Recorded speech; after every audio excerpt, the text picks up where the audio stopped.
ඉක්මන් ලියාගමු. ඊළඟට බලමු ඉන්පුට් ගන්න කොහොමද කියලා.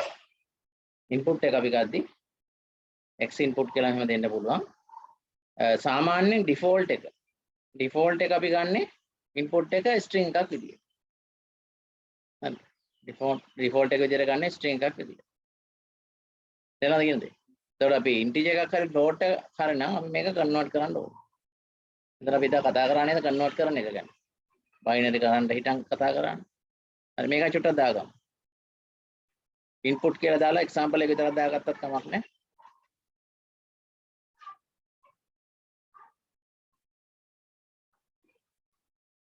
මේක xy දෙකම ඕනේ x විතරක් දාගත්තත් ඇති. කමක් නැහැ ඔක්කොම දාගන්න.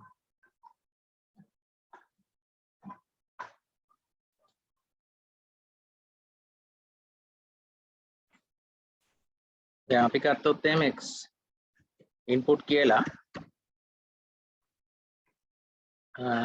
මොකක් හරි නම්බර් එකක් දෙන්න ඕනේ.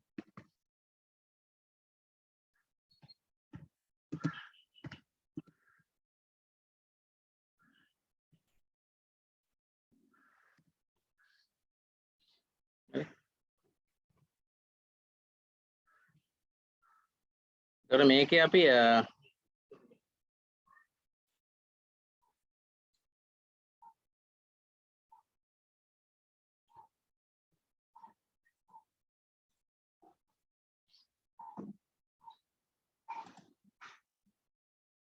හරි.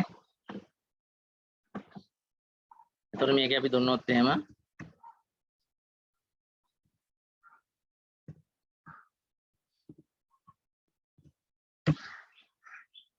දැන් අපි නම්බර් එකක් කියලා හිතන් දුන්නාට ඒක නම්බර් එකක් විදිහට එයා බාර ගන්නෑ. මොකද හේතුව එයා බාරගන්නේ මේක ස්ට්‍රින්ග් එකක් විදිහට. ඒතකොට නම්බර් එකක් විදිහට දෙන්න ඕන නම් එක්කෝ කරන්න පුළුවන් අපිට x සමානයි int කියලා දාලා ආයි මේක කන්වර්ට් කරන්න. දැන් මේක දීලා බලමු. දැන් 15යි කියලා. එහෙම නැත්නම් අපි data එක එන්ටර් කරනකොටම මෙන්න මෙහෙම int කියලා දෙනවා. කොහොම දෙන්නත් පුළුවන්.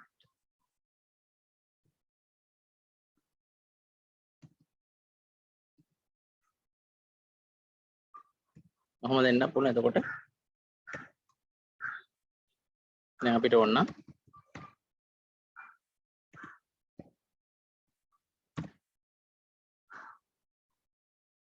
පැහැදිලිනේ. ඒ කියන්නේ අපි දුන්න number 5 එක දැන් මෙතනින් int කියලා කන්වර්ට් කරා. මෙතන enter කරනකොටම කන්වර්ට් කරා y වල. පැහැදිලිද? float එකකුත් එහෙමයි. float නම් මෙතන float කියලා දෙන්න තියෙනවා. දාගන්න ඕකත් පොඩ්ඩක්.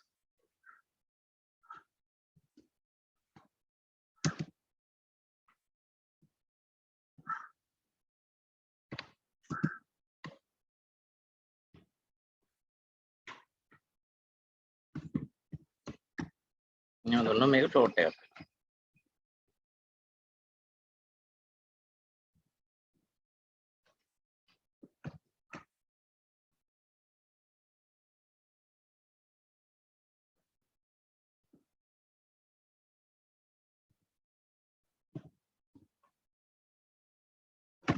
එතකොට අපිට උත්තරේ දශම වලින් එන්නේ මොකද අරක float එක.